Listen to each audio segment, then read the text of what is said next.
Hello there, welcome back to Jennie Designs with Paper. Thank you so much for stopping by my channel today. I have a shaker card video for you, so get comfy and let's get crafty. I have a whole stash of supplies here on my desktop. I have Versamark ink, I have cardstock, I have embossing powder, but what I want to do is take this Simon Says Stamp Glimmering Snowflake stamp set and use that little round bobble in the right hand corner to create a shaker card. I also have these little snowflake confettis from Simon. I have some Tailored Expressions silver embossing powder. I have some silver kind of shimmery cardstock. I have some blue cardstock. I have a Honeybee Stamps Sentiment stamp set and die set.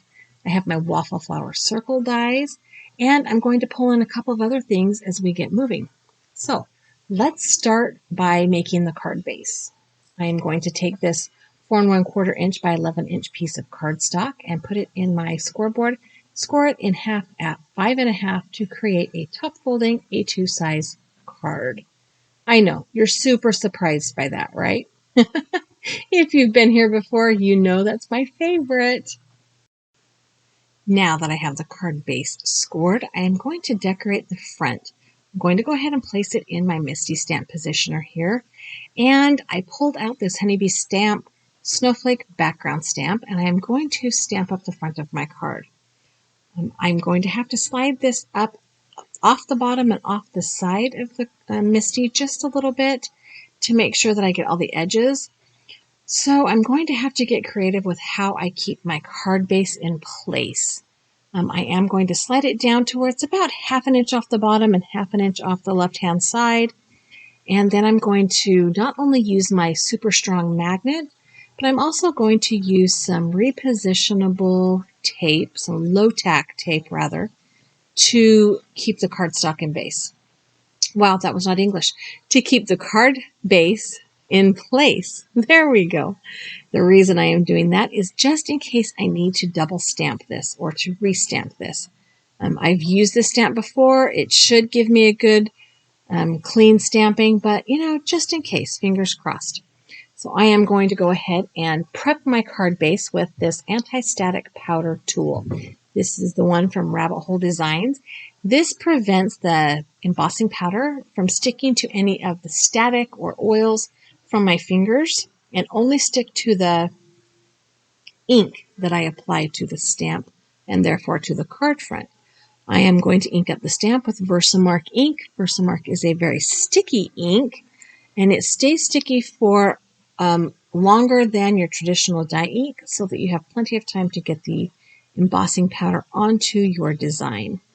I have said it before and I will say it again, heat embossing is kind of the gateway drug to paper crafting.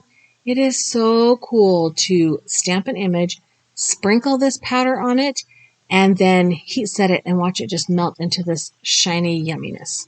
I love it.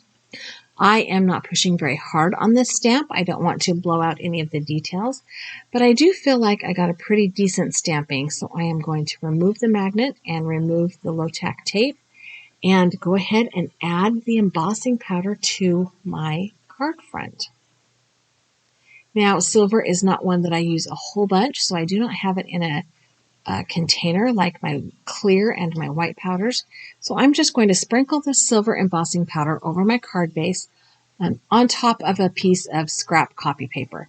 This will allow me to funnel all of that unused powder right back into the container so that I can use it and not have to eliminate, throw it away, right?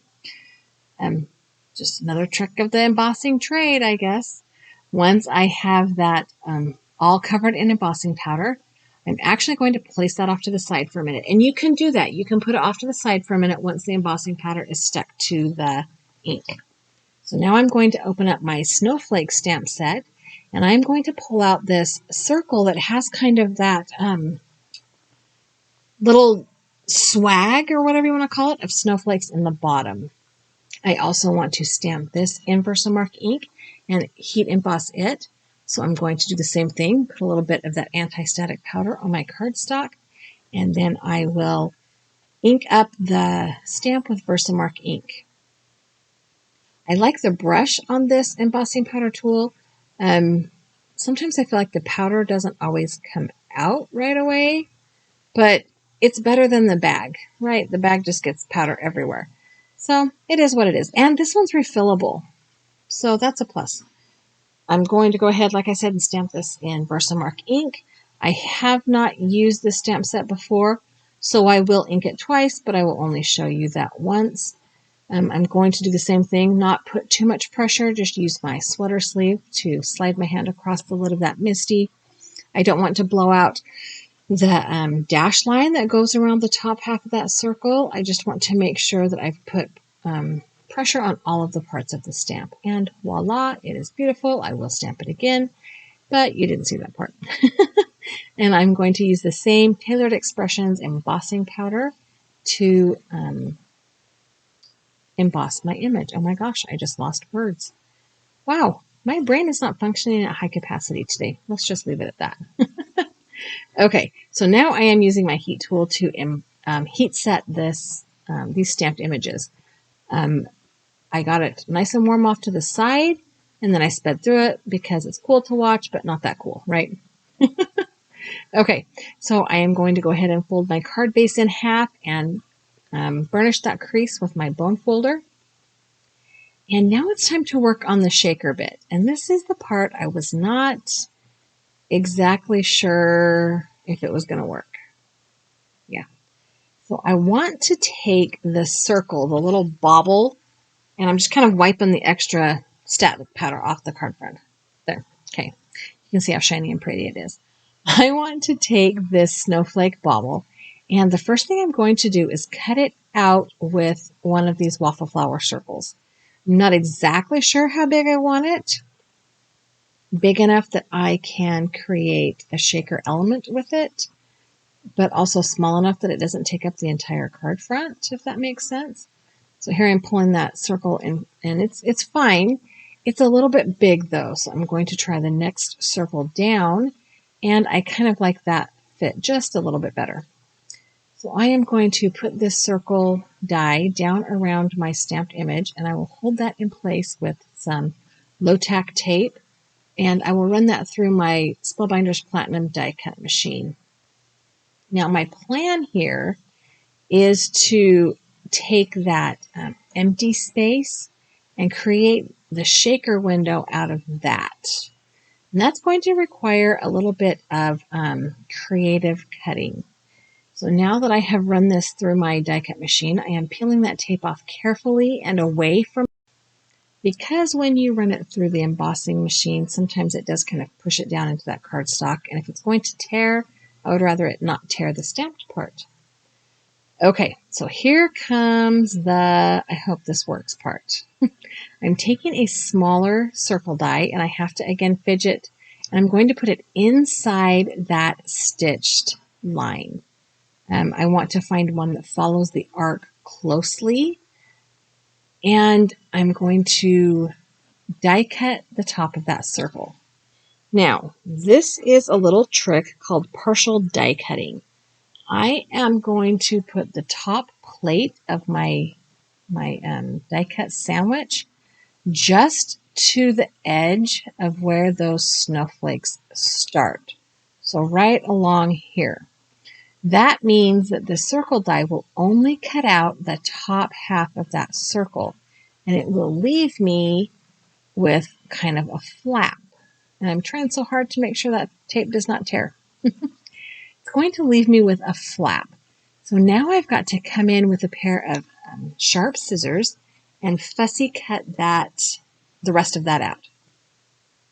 This is the part that I think made me the most nervous because there's not a line to follow. I'm just kind of sort of going around those snowflakes. And I left this in real time so that you could see how truly cautious I was attempting to be. But it's not terrible. It's not terrible. It worked. All right. Now I need to decide if I want to put something behind this circle. And this is when I decided that maybe it would have been better to not use the embossing powder on the card front, maybe just do a tone on tone with like the Versamark ink. but it's done, right? So I have to find another way to fix this. And I've decided to just put some of that blue cardstock behind it. But first I need to create the shaker front. So I have this piece of packaging. It's actually the packaging that this stamp set came in. And I am going to adhere this little snowflake bauble to this packaging with some really strong adhesive. This is sequin tape or Terran tape. I don't know what it's called. I have one roll that has a sequin tape label and the other one that doesn't, so I don't even know. And I am speeding through this because this is not the most interesting part of the card process to watch. I am using a 1/4 inch wide tape, and then I will go through and get an 1/8 inch wide tape to go around the top of the circle. And I'm doing this in pieces because, it's really hard to make something straight turning the circle. I'm just saying. I will go ahead and peel off that backing paper. I will add a little bit more of the adhesive to the bottom of the circle, and then I'm going to place it down onto the plastic. This is just acetate packaging. Like I said, the stamp set came in. It's a perfect way to reuse something that might otherwise go in the garbage. So my 10-year-old will be ecstatic. He's all about reusing all the things. I did notice that this has kind of a tear in one side, like a hole in the plastic. So I need to make sure that I don't leave a hole in the front of my shaker. That would be a little weird to create a shaker card where all the shaker bits fell out. That would, defeat the purpose. Now that I have the plastic adhered to my circle, I'm going to take my scissors and fussy cut that out. I need the plastic, or I want the plastic, to not stick out around the edge of the circle. I could have used the circle dies and cut me a circle of the acetate, now that I'm thinking about that. But that's okay. This works. It doesn't have to be perfect, doesn't have to be pretty, because literally nobody's going to see how well I did or did not cut out that circle. I do need to kind of fix this top edge. It was a little bit long, but yeah, that's just me being extra. That's what I like to say. Sometimes I'm just a little extra. All right, now that I've got all of the fidgeting and fussing done, you can see that there's plastic. Well, you can't see it. That's why I'm playing with it. There's plastic there. And I am going to create the well to hold my sequins in. I did decide to go ahead and use that blue paper to create a backing. So I'm pulling out a smaller circle, and I'm going to die cut a circle out of that scrap blue cardstock. Now, the whole circle is not going to fit. But that's okay because I don't need a whole circle. I just need most of a circle to just be the backing on that part, the window that I cut out. See? Perfect. There we go. So now I'm going to create the well that will hold my shaker bits. And I have pulled out my 3M foam tape. I am going to cut a section. I'm going to fold it in half on itself. And then I'm going to cut it in half lengthwise so that I have a long, skinny strip of foam tape. And I have learned from watching other people and from experience that the easiest way to get this foam tape to go into the shape you want it to is to just peel off the backing tape and manipulate the tape that way. So that's how I'm going to go at this. Once I have a tall, skinny piece, I doubled it up so that it would be tall enough for the snowflake confetti pieces to move around.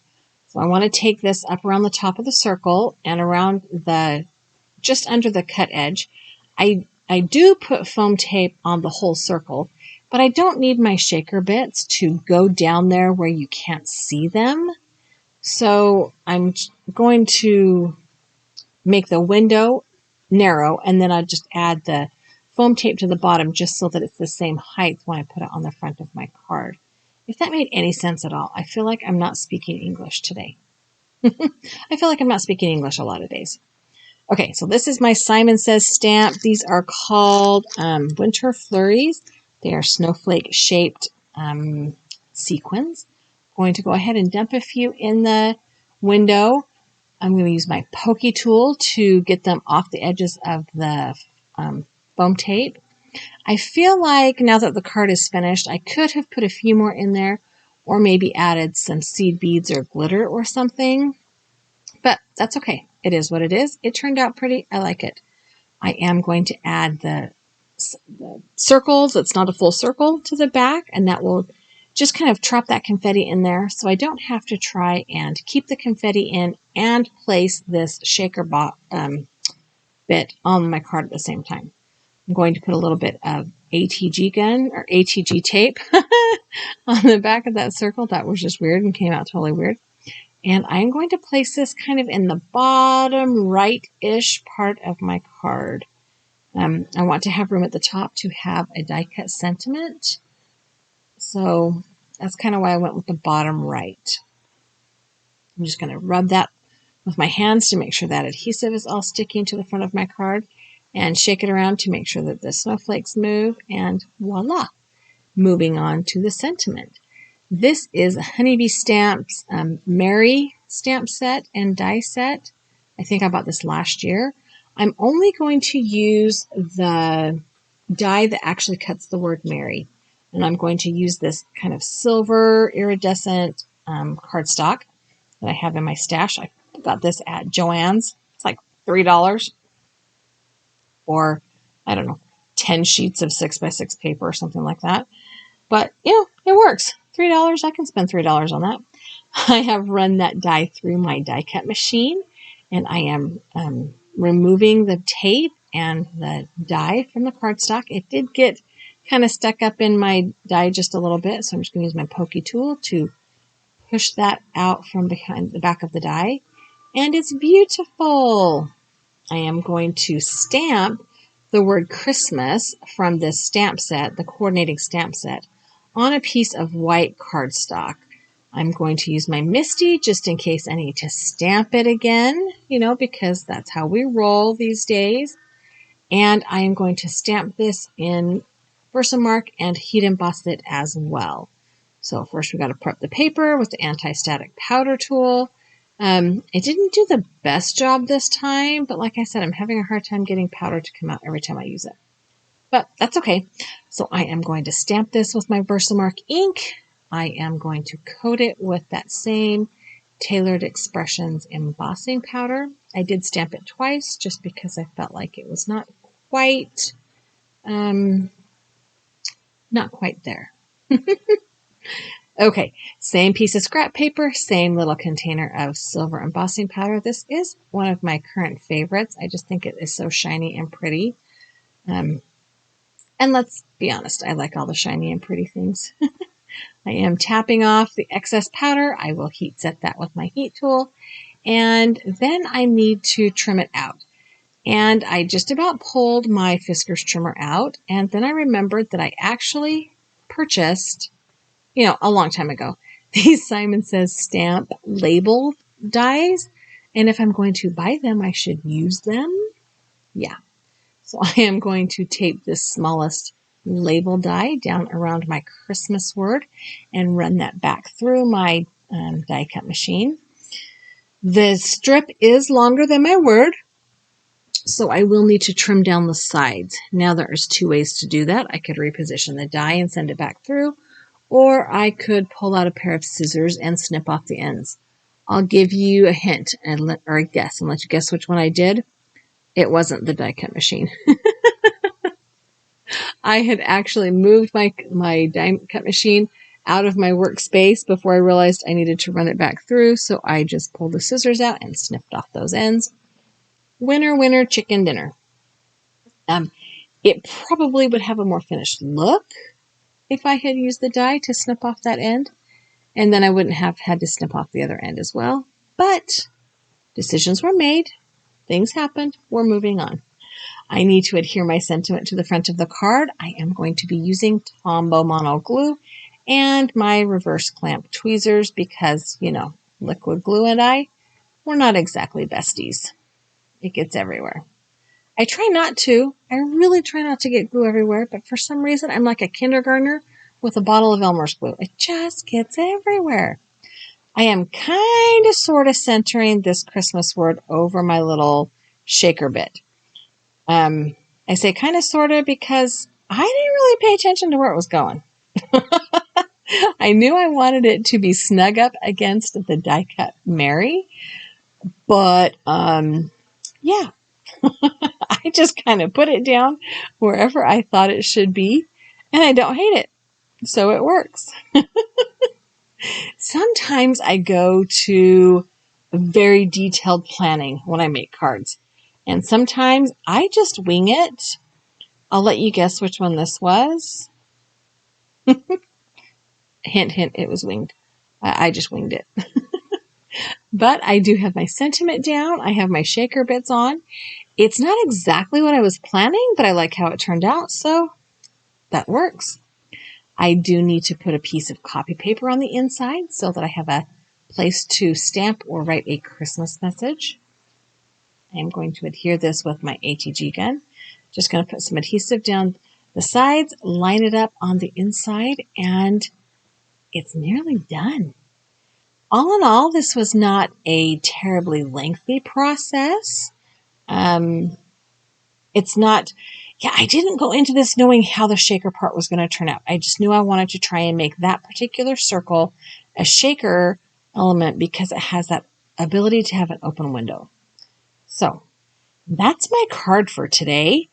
I don't know that it's one that I would mass produce a whole bunch, but it's cool. It's nice and pretty. Here's another picture for you. I hope you liked it.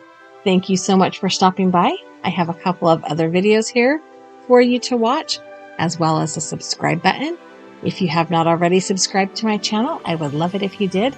Leave me a thumbs up, leave me a comment, and have a really great day.